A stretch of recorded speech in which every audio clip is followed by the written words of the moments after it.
आखिर क्या हुआ जब हनुमान जी की आधी शक्ति बाली के शरीर में समा गई। हनुमान जी और बाली का युद्ध जब शुरू होने से पहले ही खत्म हो गया। आप देख रहे हैं मिस्टीरियस हिंदू। तो चलिए अब करते हैं ज्ञान की बात।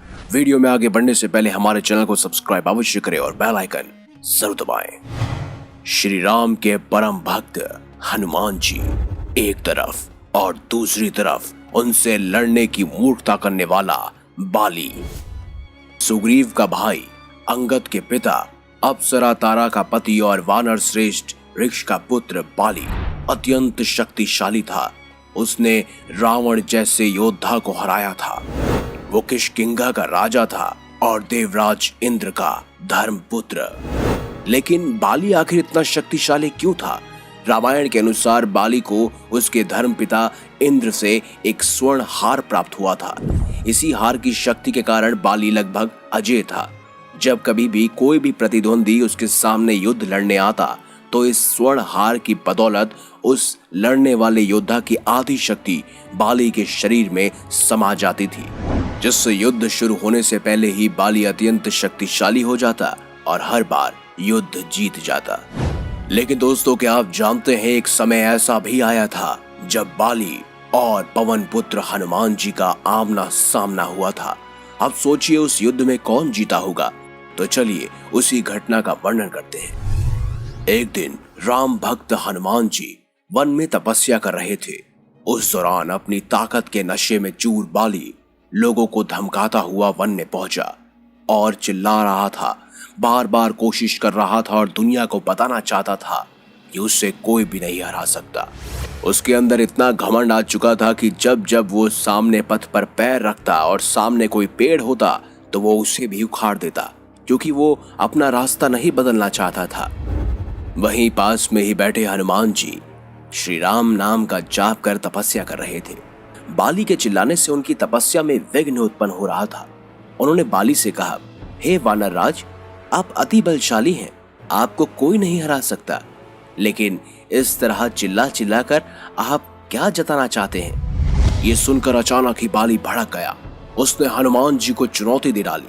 यहाँ तक कहा, हे वानर, तू जिसकी भक्ति करता है मैं उसे भी हरा सकता हूँ। अब हर कोई जानता है कि हनुमान जी बड़े ही विनम्र स्वभाव के थे। हनुमान जी के बारे में कोई कुछ भी कहता तो वो हंसते हंसते टाल देते। लेकिन जब बाली ने उनके प्रभु श्री राम के विरोध में बोला तो हनुमान जी को अत्यंत क्रोध आ गया। उन्होंने बाली की चुनौती को स्वीकार कर लिया। दोनों के बीच तय हुआ कि अगले दिन सूर्योदय होते ही दोनों के बीच एक दंगल होगा, यानी कि महायुद्ध। बाली अपने राज्य के लिए निकल गया और हनुमान जी अपनी कुटिया की तरफ प्रस्थान करने लगे। जैसे ही हनुमान जी अपने कक्ष पर पहुंचे तभी अचानक से वहां ब्रह्मा जी प्रकट हो गए। उन्होंने हनुमान जी को समझाने की कोशिश की कि वह बाली की चुनौती को स्वीकार ना करे, लेकिन हनुमान जी ने कहा कि उसने मेरे प्रभु श्री राम को चुनौती दी है। ऐसे में अब यदि मैं उस चुनौती को अस्वीकार कर दूंगा तो दुनिया क्या समझेगी, इसीलिए उसको सबक सिखाना जरूरी है। यह सुनकर ब्रह्मा जी ने कहा, ठीक है हनुमान, आप दंगल जाना चाहते हैं जा सकते हैं, लेकिन मैं आपसे अनुरोध करूंगा कि आप अपनी शक्ति का 10वां हिस्सा ही लेकर जाएं। बाकी की बची हुई शक्तियों को अपने आराध्य के चरण में समर्पित कर दीजिए। दंगल से लौटकर ये शक्ति आप फिर से हासिल कर लेना। ये सुनकर हनुमान जी मान गए और अपनी कुल शक्ति का 10वां हिस्सा लेकर वह बाली से दंगल करने के लिए चल पड़े। अब बाली और हनुमान जी आमने सामने थे। जैसे ही बाली ने उनके सामने अपना कदम रखा, ब्रह्मा जी के वरदान अनुसार और भगवान इंद्र द्वारा दिए गए स्वर्ण हार की बदौलत हनुमान जी की आधी शक्ति बाली के अंदर समाने लगी। यानी कि हनुमान जी अपनी शक्ति का 10वां हिस्सा लेके गए थे। उसकी आधी शक्ति यानी कि सिर्फ और सिर्फ 5% शक्ति ही बाली के शरीर में समाई और उसी समय बाली अपार शक्ति को महसूस करने लगा। अब उसके अंदर वो शक्ति समाती जा रही थी। उसे लगा जैसे ताकत का कोई समुद्र शरीर में हिलकोरे से मार रहा है। चंद पलों के बाद ही बाली को लगने लगा कि मानो उसके शरीर की सारी नसें फटने लगी हैं, रक्त बाहर निकलने ही वाला है। बाली को कुछ भी समझ नहीं आ रहा था कि आखिर ये उसके साथ क्या हो रहा है। तभी अचानक ही बाली के सामने ब्रह्मा जी प्रकट हुए। उन्होंने बाली से कहा, खुद को जिंदा रखना चाहते हो तो तुरंत ही हनुमान जी से कोसों दूर चले जाओ, अन्यथा तुम्हारा शरीर फट जाएगा और इस शक्ति के भार को सहन नहीं कर पाएगा।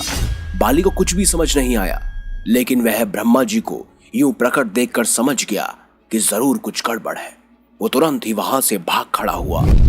भागते भागते भी बाली को ऐसा महसूस हो रहा था जैसे न जाने कितने सूर्यों की शक्ति उसके शरीर में समा रही है। बहुत दूर जाने के बाद उसे अचानक से राहत मिली, शरीर में हल्कापन सा आने लगा। तब उसने अपने समक्ष ब्रह्मा जी को प्रकट पाया।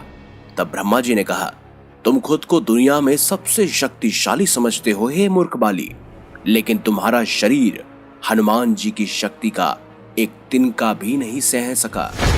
तुम्हें मैं बताना चाहता हूं, युद्ध से एक दिन पहले मैंने हनुमान जी से निवेदन किया था कि वो अपने शक्ति का सिर्फ और सिर्फ 10वां भाग ही लेकर जाएं, ताकि तुमसे लड़ते समय उन्हें अपनी शक्ति को व्यर्थ न करना पड़े। सोचो, वो सिर्फ 10वां भाग ही लेकर आए थे। यदि वो संपूर्ण भाग लेकर आते तो तुम्हारा क्या होता? बाली ये जानकर समझ गया कि उसने कितनी बड़ी भूल की है। बाद में बाली हनुमान जी के समक्ष पहुंचा और दंडवत प्रणाम किया और बोला, अतः बल होते हुए भी हनुमान जी आप शांत रहते हैं और राम भजन गाते रहते हैं, और एक मैं मूर्ख जो अपने इस बल को अपना अहंकार बना बैठा और आपको युद्ध के लिए ललकार लिया। मुझे क्षमा कर दीजिए हनुमान जी। इस तरह बाली और हनुमान जी का युद्ध तो टल गया, क्योंकि बाली हनुमान जी के 10वें हिस्से या यूं कह लीजिए 1% शक्ति का भी प्रतिद्वंदी नहीं था। तो इस खास वाक्य से आप ये पता लगा सकते हैं कि जब स्वयं हनुमान जी अपनी ताकत का सिर्फ और सिर्फ 10वां भाग लेकर ही बाली के समक्ष पहुंचे और बाली टिक नहीं पाया, तो सोचिए रावण का क्या होता, जो कि स्वयं बाली से हारा था। आपकी क्या मानना है, आपकी क्या राय है, कमेंट बॉक्स में हमें जरूर बताएं। वीडियो अगर आपको अच्छी लगी है तो लाइक करें, हमारे चैनल को सब्सक्राइब करें और ज्यादा से ज्यादा शेयर भी करें। मिलेंगे अगली बार एक नई खास वीडियो के साथ। तब तक के लिए देखते रहिए संपूर्ण ज्ञान का केंद्र बिंदु मिस्टीरियस हिंदू।